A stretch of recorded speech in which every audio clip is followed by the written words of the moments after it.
The world was spinning, passing me by. I was fooled by all the desires of my mind. So I went running out of control, ignoring all the things the good book told me. But now I'm here to testify, you never give up on me. I'm so excited, I've been saved by the love of God. I'm reunited. But why did I go? Why did I go? No one, nowhere to turn me away from the love of God. I'm so excited, where would I go? I'm back on the block. The Lord restored, renewed, turned back the clock. From all of my chains, I've been set free. Cause the power of His love has rescued me. Oh, but now I'm here to shout it out, He never gave up on me. I'm so excited, I've been saved by the love of God. I'm reunited. But why did I go? Why did I go? No one, nowhere could turn me away from the love of God. I'm so excited. Now where would I go? Ain't it amazing how it turns your life around? But there's just no doubt about it, I was lost but now I'm found. So excited, I've been saved by the love of God. Reunited now. So excited, I've been saved by the love of God. I'm reunited. Why did I go? Why did I go? No one, nowhere can turn me away from the love of God. Yeah. So excited. So excited. Ain't it amazing? Ain't it amazing? Yeah. And I'm just so relieved. I gotta tell you about it. I wanna tell everybody about it. Oh, I'm so excited. So excited. So excited. I'm reunited.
Bonjour chers amis, ravi de vous retrouver pour cette étude de l'école du sabbat, la leçon numéro 5, avec comme titre les nations, et c'est la deuxième partie que nous allons étudier avec le pasteur Yoran Lupon.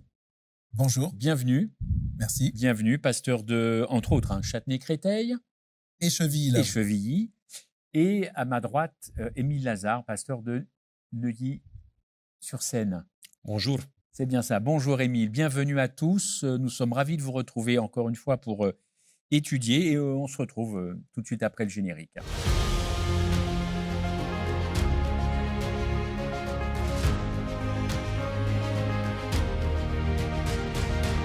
Eh bien, nous voici de nouveau tous ensemble pour cette leçon intitulée, comme je vous le disais, les nations. Les nations. Je vais demander tout simplement, avant de commencer, à Émile Lazare de bien vouloir nous conduire dans la prière.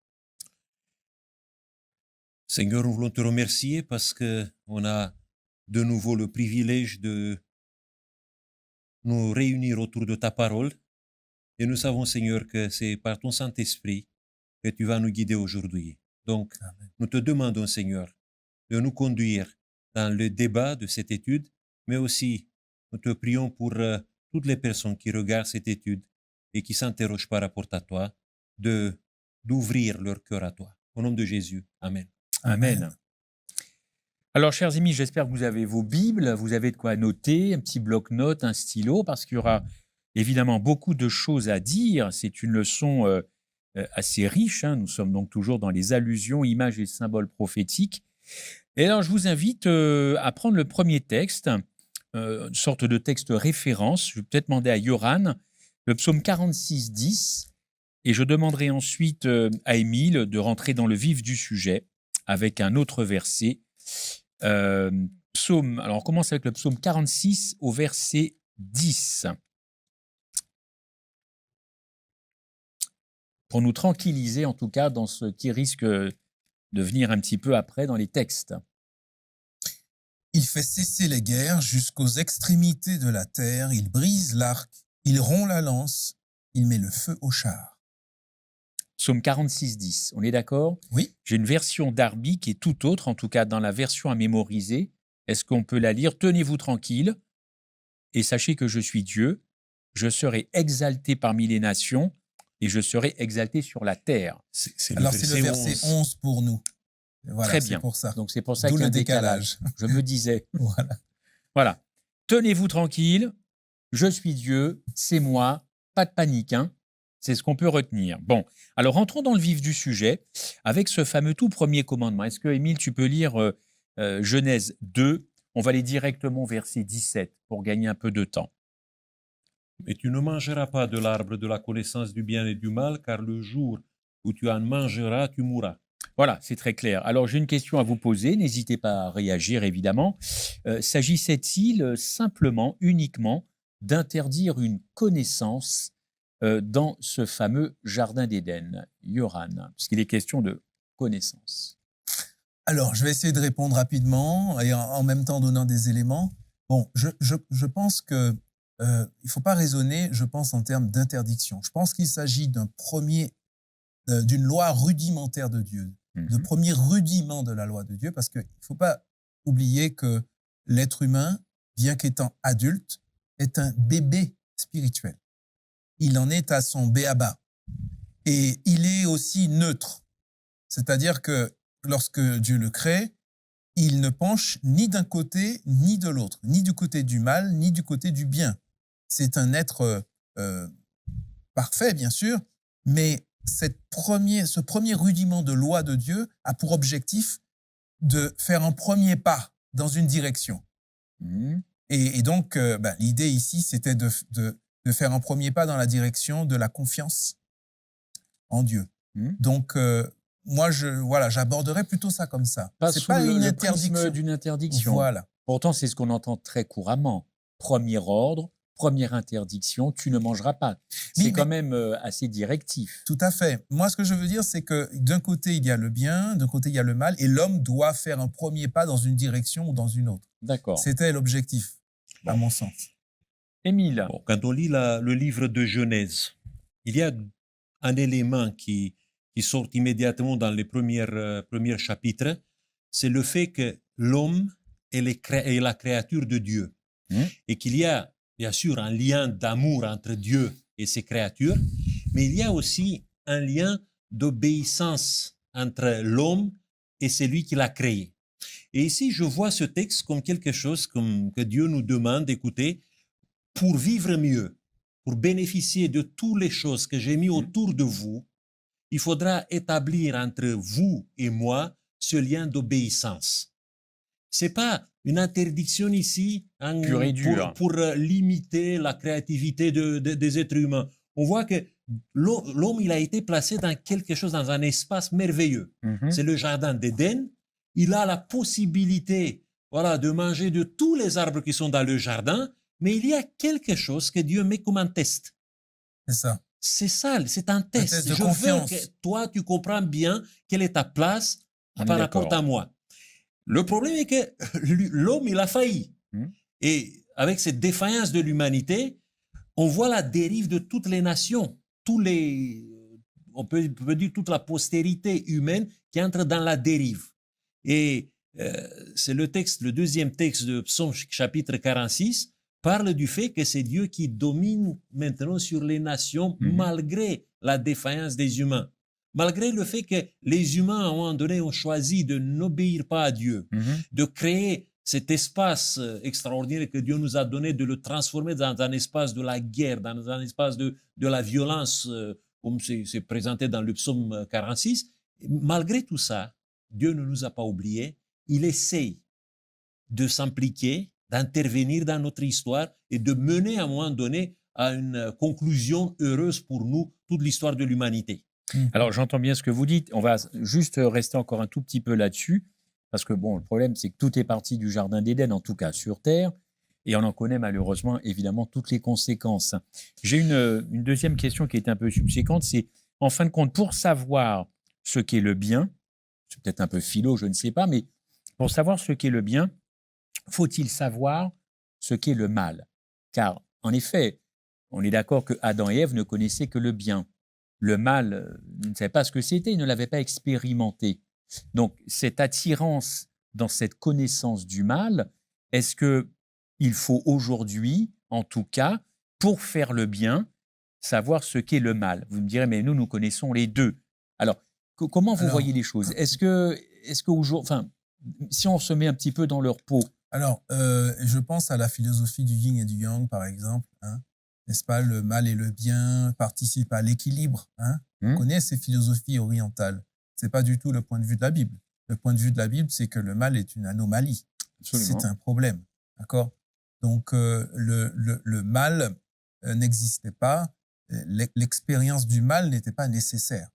Pour faire le bien ou pour connaître le bien, on est pour d'accord. connaître le bien, elle n'était pas nécessaire. Et c'est un peu le sens de ce que je disais tout à l'heure. C'est-à-dire que Dieu, avec cet arbre, invitait l'homme à faire l'expérience du bien.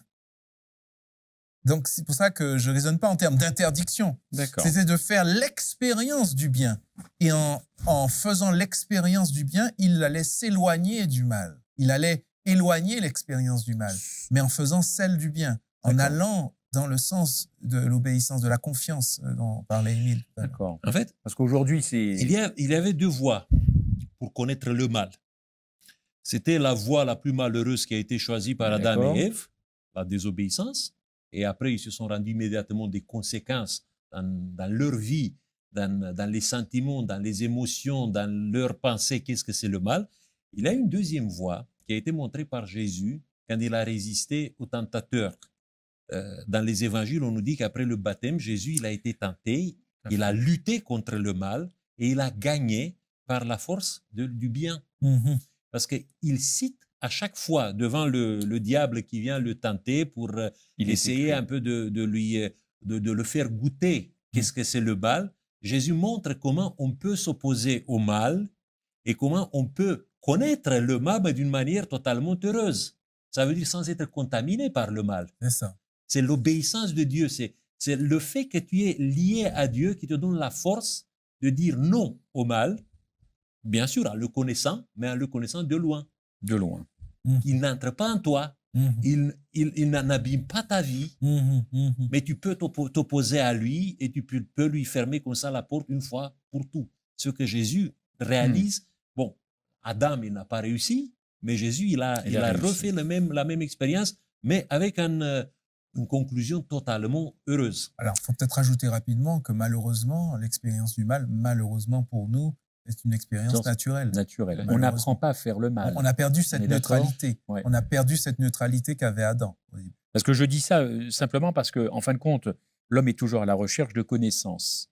C'est un petit peu non pas son ADN, mais nous grandissons toute une vie à base de connaissances. De curiosité, et faire comprendre aux gens que interdire, enfin, ou en tout cas, alors moi je vais reprendre interdire une connaissance, ce n'est pas forcément si mal en soi, puisqu'il y a des connaissances qui mènent à la souffrance et de fait à la mort. Absolument. Tu vois ce que je veux dire? Oui, Donc, oui. il faut quand même bien expliquer cette affaire-là parce que ça touche à nos libertés et Mais- quelqu'un dans la rue pourrait très bien dire votre Dieu, dès le départ, a interdit une connaissance. Alors, Mais- en l'occurrence, bon, j'espère avoir bien exprimé les choses. En l'occurrence, Tout à fait, ouais. Dieu a laissé le choix. Il a laissé le Tout à fait, choix à oui, oui, l'homme. bien Donc, sûr. c'est pas une interdiction dans le sens, c'est une possibilité Voilà. voilà, de On a choisir. compris. Oui, oui, tout à fait, Voilà. bien sûr. Non, mais je pense que c'est important. Merci en tout cas. Alors, allons-y, Daniel 2. Hein, on est parti dans Daniel 2. Est-ce que quelqu'un peut lire Eh bien, Daniel 2, versets 31-35. Émile, est-ce que tu veux bien nous conduire dans cette lecture de 4 versets? Il est question effectivement d'une vision, mais alors très panoramique de l'histoire du monde avec cette fameuse statue que nous connaissons tous. Et à l'issue de cette lecture, je vous poserai évidemment une question. Alors, donc pour nos auditeurs, nos téléspectateurs, Daniel 2, 31 à 35. Nous sommes évidemment dans l'Ancien Testament. Au roi, tu regardais et tu voyais une grande statue. Cette statue était immense et d'une splendeur extraordinaire. Elle était debout devant toi et son aspect était terrible. La tête de cette statue était d'or pur. Sa poitrine et ses bras étaient d'argent. Son ventre et ses cuisses étaient d'airain. Ses jambes de fer, ses pieds en partie de fer et en partie d'argile. Tu regardais lorsqu'une pierre se détacha sans le secours d'aucune main, frappa les pieds de fer et de l'argile de la statue et les mit en pièces. Alors, le fer, l'argile, l'airain, l'argent, l'or furent brisés ensemble et devinrent comme la balle qui s'échappe d'une aire en été. Le vent les emporta et nulle trace n'en fut retrouvée. Mais la pierre qui avait frappé la statue devint une grande montagne et remplit toute la terre. Alors, merci beaucoup. Et mon propos avec vous, c'est évidemment, on ne va pas rentrer dans les détails de ce que représente évidemment cette statue, en tout cas les métaux. Il faudrait beaucoup plus de temps, nous ne l'avons pas. Mais si vous deviez expliquer à quelqu'un, si cette personne ne vous donnait que 3 minutes, hein, pour vous dire que représente cette statue dans l'histoire du monde, comment vous pourriez aborder ce sujet si vous n'aviez que 2 ou 3 minutes de façon empirique, enfin, comment vous pourriez représenter cette statue? Je vais laisser Quelle Émile vérité? continuer, mais je peux commencer en disant simplement que la statue, c'est une frise chronologique. Frise chronologique du monde. D'une partie du monde. D'une D'accord. partie du monde. Et simplement, cette histoire humaine, elle se termine par une intervention divine. D'accord. Émile, est-ce qu'on peut résumer ça comme ça? C'est une histoire de Oui. peut dire de l'humanité à partir du VIe siècle, l'époque de Daniel, jusqu'à la fin, jusqu'au moment où Dieu va entrer dans notre histoire. Et le symbole le plus fort dans le rêve de Nebuchadnezzar, c'est la pierre qui se détache et qui remplit après toute la terre et qui est le symbole du royaume de Dieu qui s'installe définitivement dans on peut dire, dans notre monde humain. Dans le monde humain. Alors, juste quelque chose par rapport à la pierre, parce Oui. qu'on pourrait mal interpréter, parce que c'est vrai que la pierre, elle vient, elle détruit la statue, et il Oui. y a une destruction, ça peut faire peur. Mais il faut bien se rappeler que tous ces royaumes qui se succèdent là, au travers de ces différents métaux, Ont existé. ont existé et ont été installés comme tous les royaumes humains dans la violence, dans la domination, dans les souffrances. Donc, en fait, lorsque la pierre met fin à ça, il faut bien comprendre que, en fait, c'est Dieu qui met fin à une succession de malheurs, de violences, d'accord? Donc, De c'est pas- constructions humaines. Oui, Ouais. mais qui sont, c'est terrible. D'accord. Tous ces royaumes se sont installés dans la violence. Et ont pratiqué la violence. C'est une philosophie de l'histoire originale ici, dans Daniel chapitre 2. Les historiens, quand ils regardent l'ensemble de l'histoire de l'humanité, depuis le début jusqu'à la fin, ils se replacent dans 2 positions. Il y a ceux qui voient un peu l'histoire humaine comme un cercle qui se répète, une sorte de circularité, avec des moments où il y a la croissance on peut dire, d'une civilisation qui arrive à une maturité après la décroissance, la disparition. Et ils voient l'histoire de l'humanité comme une succession de plusieurs grandes civilisations qui se sont développées et qui ont disparu. Ça, c'est le modèle circulaire. Après, il y a un deuxième modèle, c'est le modèle marxiste, le modèle darwiniste, le modèle évolutionniste qui voit l'histoire de l'humanité évoluer vers l'apothéose. Donc, on est parti, si vous voulez, de l'époque où il y avait une évolution, la préhistoire, les choses comme ça. On peut dire les singes, Voilà, qui se transforment petit à petit les hominidés, dans des hominides. Après, on voit l'homme sapiens apparaître. Avec l'homme sapiens, il y a l'organisation de la vie, etc., la révolution cognitive, etc. Et aujourd'hui, nous sommes arrivés au moment où le progrès, il n'a pas de frontières. Mais dans la philosophie d'histoire d'ici, on voit que tout part de l'or et on arrive à un moment donné à avoir un élément très fragile qui est... Non, mais c'est pire que la fragilité. Oui. Hassaf Pekach, l'argile, Oui. qui est présenté ici en hébreu, c'est un mot qui dit ce sont les restes c'est lui qui fait la poterie du potier. Vous savez, le potier, des fois, il met dans le four, il met un vase et la vase se brise, se casse parce que le matériel n'a pas été bon. Et ce matériel qui n'a pas été bon s'appelle Hassaf Pekach. Oui, donc de la boue. Ce Hassaf Pekach arrive à un moment donné à entrer dans la dernière phase de l'histoire de l'humanité et qui va pourrir l'histoire de l'humanité. Et que seulement l'intervention de Dieu peut mettre les choses en ordre. Ce que je veux dire, mais cette intervention de Dieu, quand elle arrive, comme tu disais, c'était une intervention sans l'intervention de la main humaine. Sans l'intervention d'aucune main humaine. Très important. Donc il faut en finir avec cette humanité, cette histoire humaine. Alors, c'est pas l'humanité. Non, c'est pas la fin de l'humanité. C'est pas l'homme qui doit finir. J'entends par là, mais c'est le fonctionnement. C'est le fonctionnement de l'humanité qui a été inauguré dans le jardin d'Éden avec le premier péché d'Adam. Voilà, c'est la fin de ce monde de péché, en fait. Oui, j'entends bien. Oui, quand je dis humanité, c'est une dérive qu'on voit augmenter, s'amplifier jusqu'à la fin de l'histoire. Et à la fin de l'histoire, s'il n'y a pas l'intervention de Dieu, l'humanité va s'autodétruire. Alors, ça, c'est sûr. On a bien compris, mais pour ne laisser aucune ambiguïté. Ouais. Non, je ne suis pas Terminator. Ouais. Non, je veux dire, l'histoire, cette histoire humaine doit prendre fin, évidemment, pour toutes les raisons que tu as citées. Alors, bon, évidemment, prophétie, fin des temps, événement de la fin, parfois, ce n'est pas du tout audible. Hein. Il y a une façon de présenter les choses, vous le savez mieux que quiconque, vous les pasteurs. Ça peut être source d'angoisse, c'est parfois peut-être même chez certains anxiogènes, et on nous livre un verset qui devrait, encore une fois, comment je pourrais dire ça, confirmer, hein, Matthieu 24, 6, et je vous poserai ma question, je vais le lire rapidement, et vous entendrez parler de guerre, de bruit de guerre, car les nations s'élèveront les unes contre les autres, des royaumes... J'avance un petit peu, les royaumes contre les autres royaumes. Il y aura donc des famines, des pestes et des tremblements de terre en divers lieux. Et malgré ça, il nous est dit de nous rassurer, de ne pas avoir peur, car encore une fois, évidemment, Dieu est au contrôle. Qu'est-ce qu'il y a, et c'est ma question, comment je pourrais dire ça? En quoi la connaissance des prophéties bibliques, évidemment correctement interprétées, pas de façon, comment je pourrais dire ça, un peu illuminée, pourrait rassurer le lecteur lambda, accompagné évidemment d'une étude, mais comment ça pourrait nous rassurer? Parce qu'il y a des prophéties, quand on aborde le sujet, c'est peur, panique, et au contraire, selon vous, comment on pourrait être rassuré? Est-ce parce que c'est la fin de l'histoire de l'humanité, parce que Dieu est au contrôle? Est-ce qu'on ne va pas payer un peu les pots cassés avant que tout ça se termine? Alors, Yoran. Les prophéties sont comme une sorte de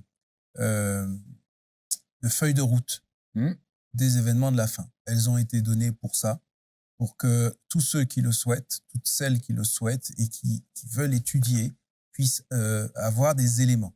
Le texte dit ici qu'apparemment, on pourrait se tromper, on pourrait s'alarmer. Le texte dit « Gardez-vous de vous alarmer, car cela doit arriver, mais ce ne sera pas encore la fin. » Donc, pour utiliser une image, il y a une dizaine d'années de cela, quand j'ai commencé à utiliser les GPS en voiture, j'ai pris des sorties que je ne devais pas prendre parce que le GPS me disait sortie imminente. Et sauf que il disait sortie imminente Mais 2 kilomètres avant la sortie. Ouais. Il disait sortie imminente. Et j'étais pas habitué. Mm. Voilà. Les prophéties sont là pour qu'on ne s'alarme pas et qu'on ne prenne pas des sorties avant l'heure. Mm. D'accord? Donc, les prophéties doivent être étudiées pour que chaque fois qu'on entend parler de tremblement de terre, de guerre, de bruit de guerre, etc., Mhm. qu'on ne parte pas dans de l'excitation malsaine, dans une sorte d'effervescence inutile. Hein. D'accord. Pareil, Émile, pas de Oui, panique. je peux juste rappeler un texte biblique qui se trouve dans le dernier livre de la Bible, Apocalypse chapitre 1, le verset 3, qui dit « Heureux ceux qui lisent et ceux qui entendent les paroles de la prophétie Prophétie et qui gardent les choses qui y sont écrites. écrite. » Donc, Oui. la prophétie n'a pas été donnée pour nous effrayer. D'accord. Et quand on lit les prophéties bibliques, surtout Daniel, Apocalypse, qui touchent un peu la partie finale de l'histoire de l'humanité, on voit que l'accent est toujours mis sur l'apothéose de l'œuvre de Dieu. C'est Dieu qui intervient.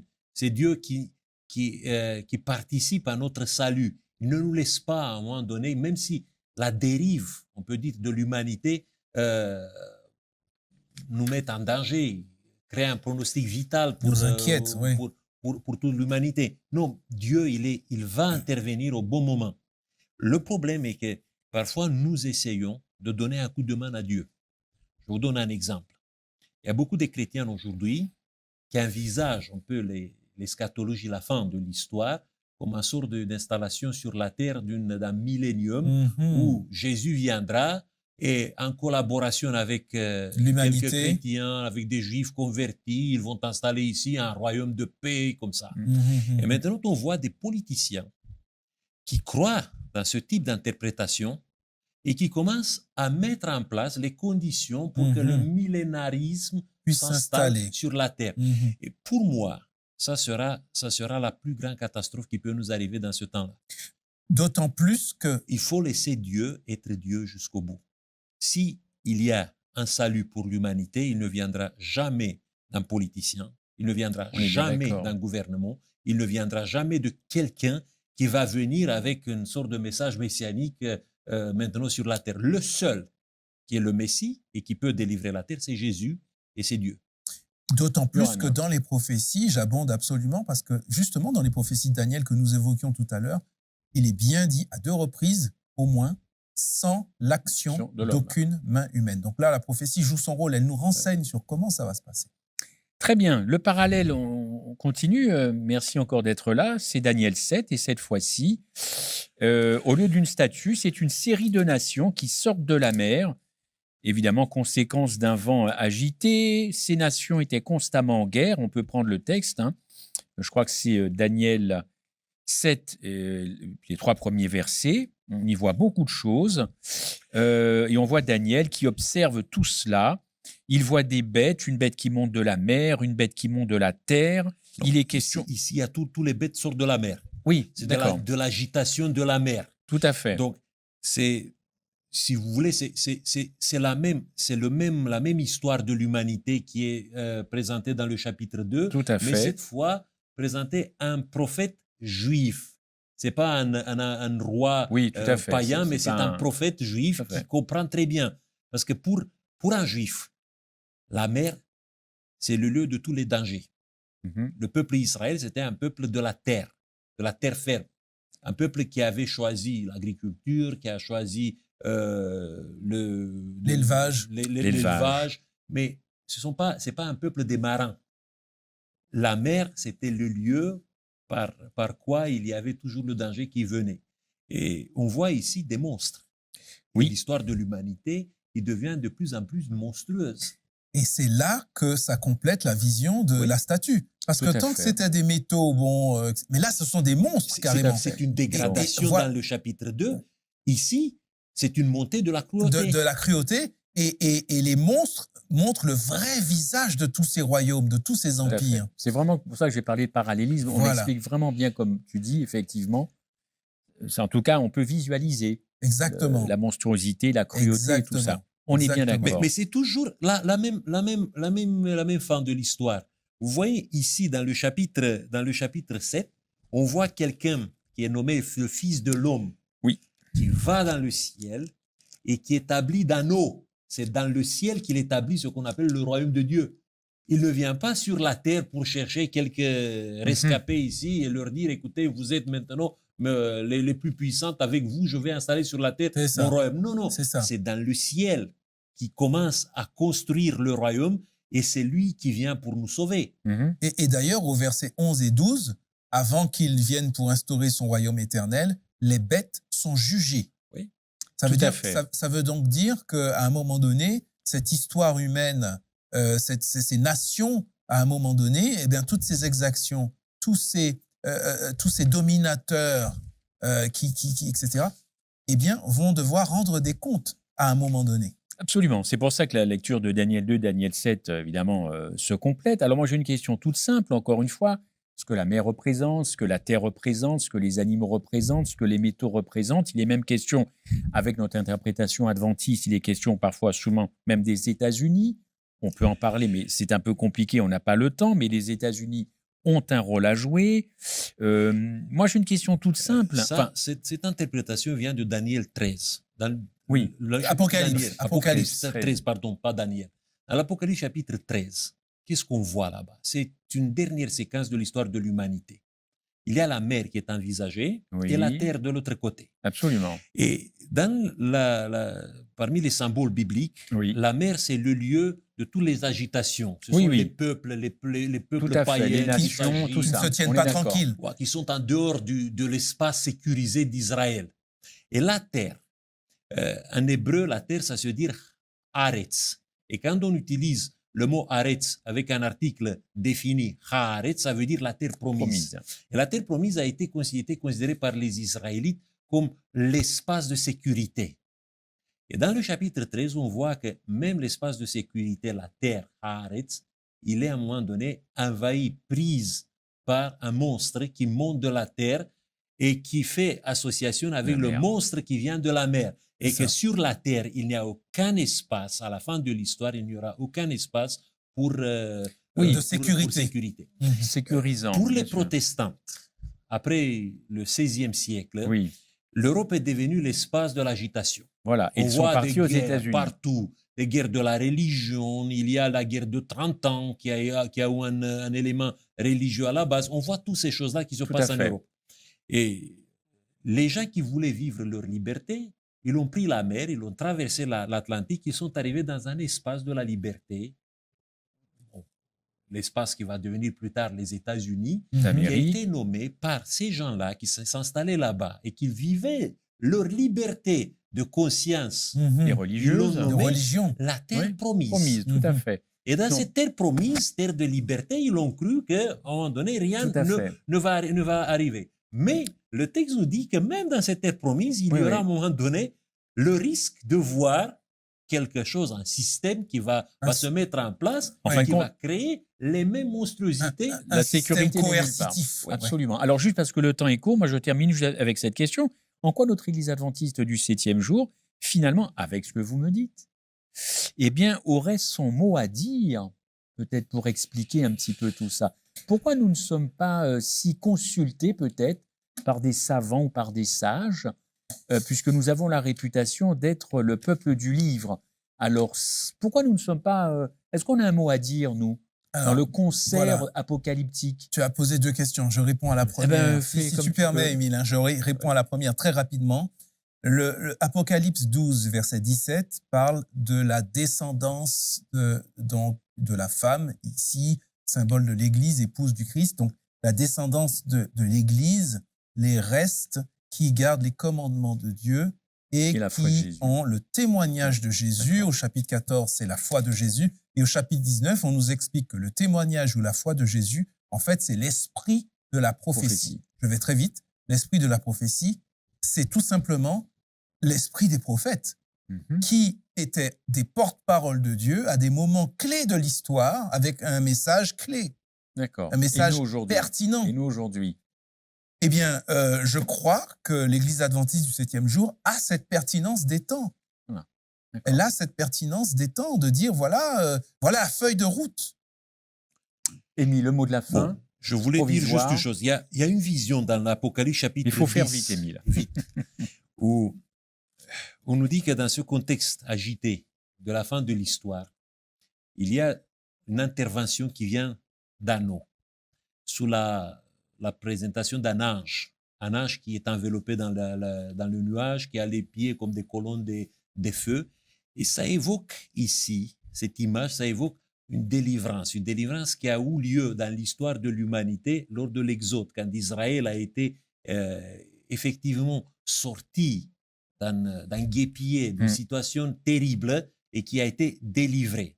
Cette fois, cet ange, il a un pied sur la mer et un pied sur la terre. Ça veut dire que Dieu prépare une délivrance finale et que cette délivrance sera semblable à la délivrance de l'Exode et que Dieu va susciter, comme à l'Exode, il va susciter un peuple, mais un peuple qui sera aussi de la terre et de la mer, qui va réunir des gens de toutes les nations, à condition que ce peuple participe à quelque chose qui est très important. Dans le dernier verset de cette vision, dans le verset 11, on nous dit « il faut prophétiser ». Ça veut dire il faut prendre la vocation prophétique pour beaucoup de peuples, de nations, des langues et des rois. Il faut se mettre derrière ce commandement de Dieu. C'est pour cela que je vous ai posé cette question. Nous, moi je suis en tant qu'adventiste, je crois que Dieu veut que nous doit se ranger derrière ce commandement. Très bien, j'ai bien compris. Amen. Merci à tous. J'espère que vous avez trouvé quelque enrichissement dans ces échanges, dans ce débat. Rendez-vous donc sur la chaîne YouTube de la Fédération France Nord et aussi sur le site monespérance.fr où là, vous pourrez trouver d'autres études bibliques et une Bible gratuite, évidemment, est à votre disposition. Chers amis, bon courage. On tient bon et à très bientôt en tout cas. Merci à vous.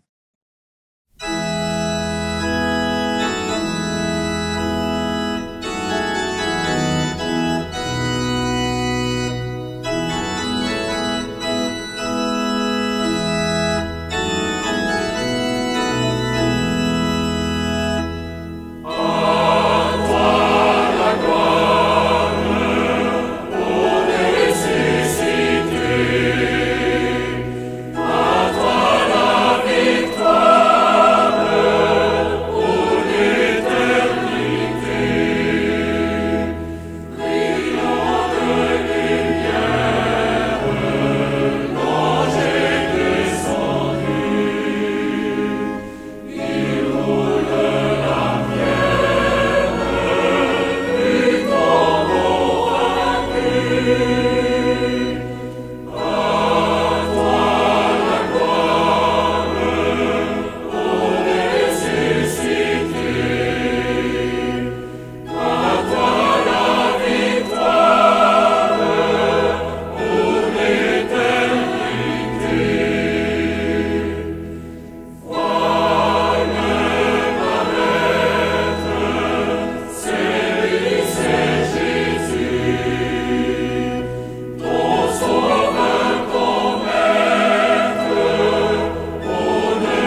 died and rose again for me.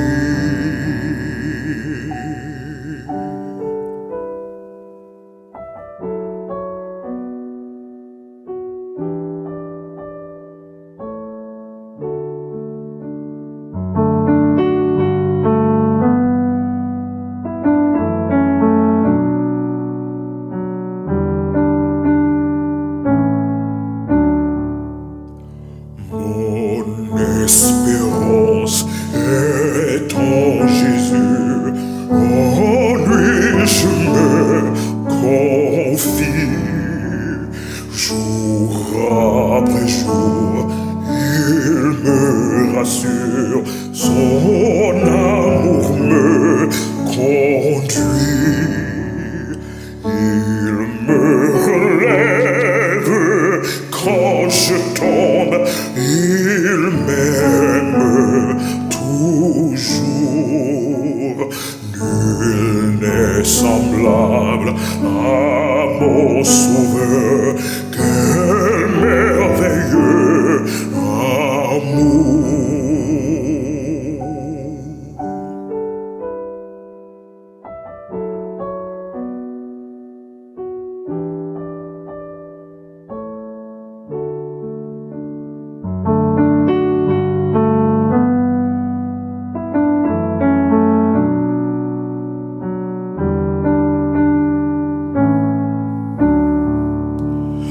My soul is resting on the word, the living word of God.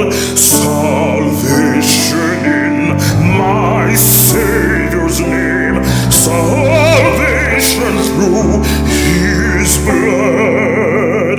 I need no other evidence. I need no other plea. It is enough that Jesus died and rose again for me.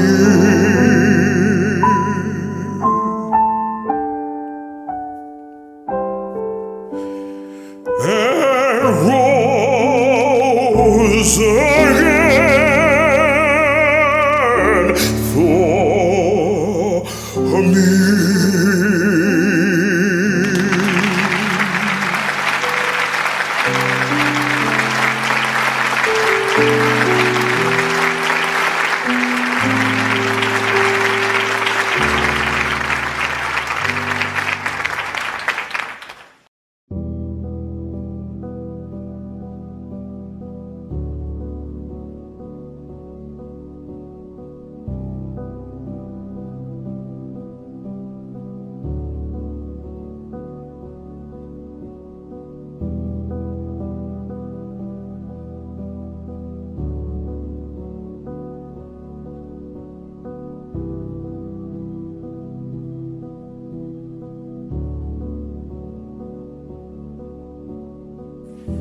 Chers amis internautes, frères et sœurs dans le Seigneur, Dieu nous a fait la grâce de terminer cette semaine. Il nous a fait la grâce de monter, descendre dans nos différentes occupations et revenir indemne de toute agression. Une semaine comme celle-là terminée, nous avons l'obligation de lui rendre l'adoration qui lui est due. Nous avons l'obligation de lui chanter des cantiques. Nous avons l'obligation d'ouvrir le grand livre et de trouver une portion qui va nous accompagner dans une réflexion capable de transformer et de modifier certaines choses négatives dans le cours de notre existence. Ainsi donc, je vais vous amener comme ça dans une nouvelle aventure. Une aventure qui va nous permettre d'ouvrir une portion de la Bible, de la lire et de la méditer, pour profiter des délices du sabbat dans lequel nous allons entrer très bientôt. Restez à l'écoute. C'est dans le très célèbre livre de Genèse, du prolixe auteur Moïse, que nous allons explorer ce qui s'est passé et qui peut aujourd'hui continuer à nous donner une leçon. Je vais vous conduire dans le livre de Genèse, le chapitre 10. à partir du premier verset jusqu'au verset 10 également. Écoutez ce que déclare la parole du Très-Haut. Je lis, voici la postérité des fils de Noé, Sem, Cham et Japheth. Il en naquit des fils après le déluge. Les fils de Japheth furent Gomer, Magor, Madaï, Javan, Tubal, Méchec et Tiras. Les fils de Gomer, Ashkenaz, Riphat et Tokarma. Les fils de Javan, Elisha, Tarsis, Kittim et Dodanim. C'est par eux qu'ont été peuplées les îles des nations selon leur terre, selon la langue de chacun, selon leur famille, selon leur nation. Les fils de Cham furent Cush, Mishraïm, Pout et Canaan. Les fils de Cush, Saba, Avila, Sapta, Raïma et Sapteka. Les fils de Raïma, Seba et Deda. Cush engendra aussi Nemrod, c'est lui qui commença à être puissant sur la terre. Il fut un vaillant chasseur devant l'Éternel. C'est pourquoi l'on dit, comme Nemrod, vaillant chasseur devant l'Éternel. Amis internautes, frères et sœurs dans le Seigneur,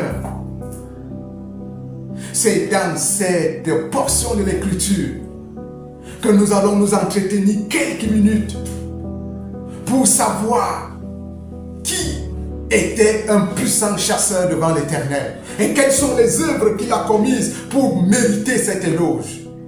Le texte déclare que Nemrod devint un puissant chasseur devant l'Éternel.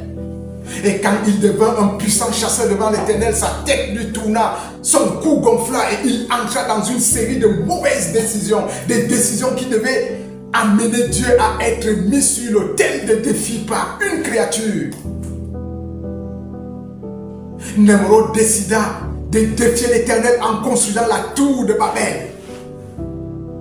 Nemrod décida de défier l'Éternel en refusant que les populations se dispersent sur la face de la terre. Nemrod décida d'être le chef d'une génération où il devait les conduire selon sa volonté et non la volonté de Dieu. Ah oui, Nemrod était un puissant chasseur et il était un puissant devant l'Éternel. C'est pas une éloge, c'est plutôt une manière de parler pour dire que Éloge s'était élevé, Nemrod s'était élevé devant l'Éternel. Certains ont pensé à propos de Nemrod qu'il a été un puissant monsieur. Parce que le texte dit de lui qu'il était un puissant chasseur, un puissant devant l'Éternel. Mais Nemrod était puissant à ses propres yeux. Et cette puissance devant ses propres yeux l'avait amené à négativer tout ce que le Seigneur pouvait donner comme ordre. Oui, combien de Nemrod il y a autour de nous? Combien de Nemrod dans notre façon de faire nous reflétons? Les Nemrod de la séparation, les Nemrod de l'éloquence négative, le Nemrod de l'égoïsme, les Nemrod de l'architecture, les Nemrod de la grande finance, les Nemrod de l'économie. Ils sont pleins, les Nemrod, qui sont puissants devant l'Éternel, mais pas pour honorer l'Éternel, mais plutôt pour banaliser toutes les décisions de l'Éternel. Oui, Nemrod a été puissant devant l'Éternel. Et sa puissance l'a amené à construire ou alors à être le maître d'ouvrage de la tour de Babel. La tour de Babel qui s'était levée jusqu'au sommet du ciel. Il avait recueilli la bonne volonté de ses contemporains. Pour une fois, les hommes ont été unis à faire une chose ensemble. Mais c'était une chose négative. Construire une tour qui devait les empêcher de se disperser sur la face de la terre. Si seulement les hommes pouvaient se mettre ensemble pour bâtir un royaume des cieux où les éléments viennent de partout, de toutes les nations, de toutes les tribus, de tous les peuples, les hommes renverseraient le règne de Belzébul. En quoi l'affaire de Nemrod nous concerne aujourd'hui? Nemrod a fait son temps.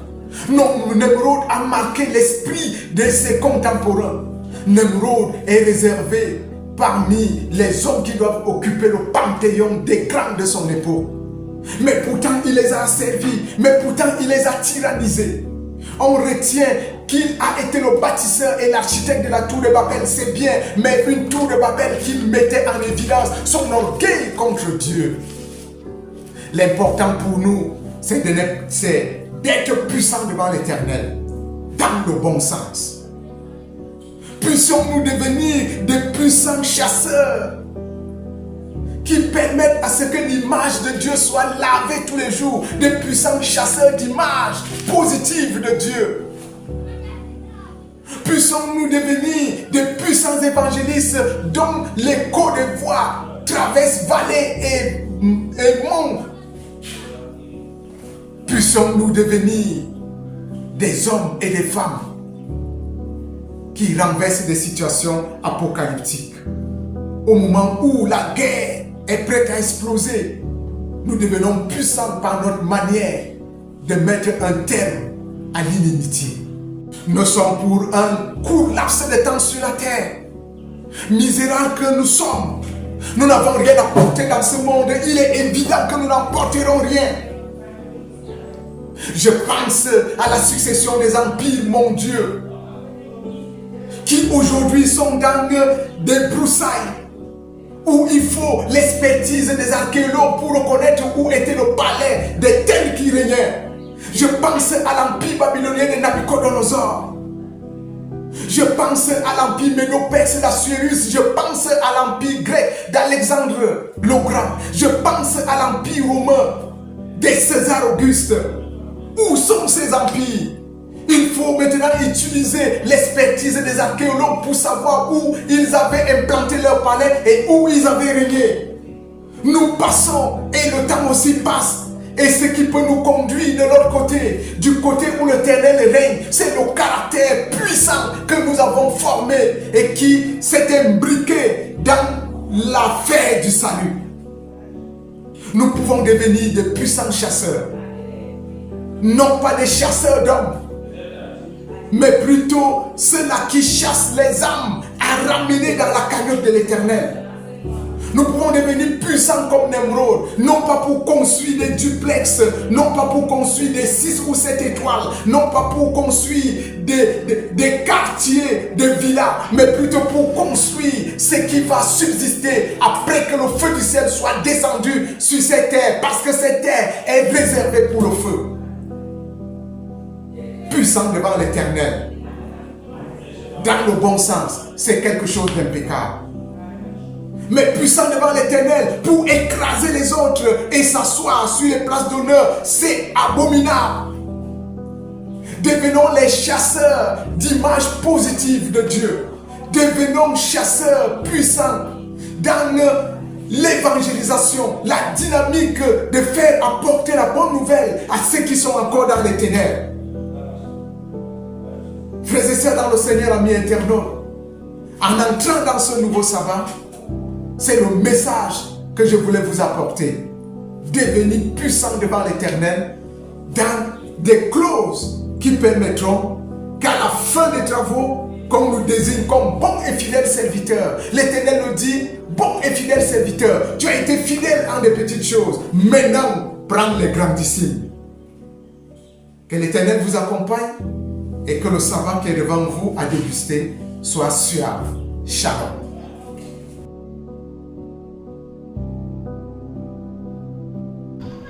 Que l'Éternel, notre Dieu, nous bénisse tous et qu'il nous garde. Que l'Éternel, notre Dieu, tourne sa face vers nous et qu'il nous accorde sa grâce. Que l'Éternel, notre Dieu, fasse lui sa face sur nous et qu'il nous accorde de demeurer dans sa force, dans sa puissance. Qu'il éloigne de nous toute crainte, toute peur. Qu'il nous rassure dès maintenant et pour toujours, que nous n'avons rien à craindre aussi longtemps que nous demeurons en lui et lui en nous. Parce que nous avons prié au nom de Jésus-Christ, notre Seigneur et Sauveur. Amen.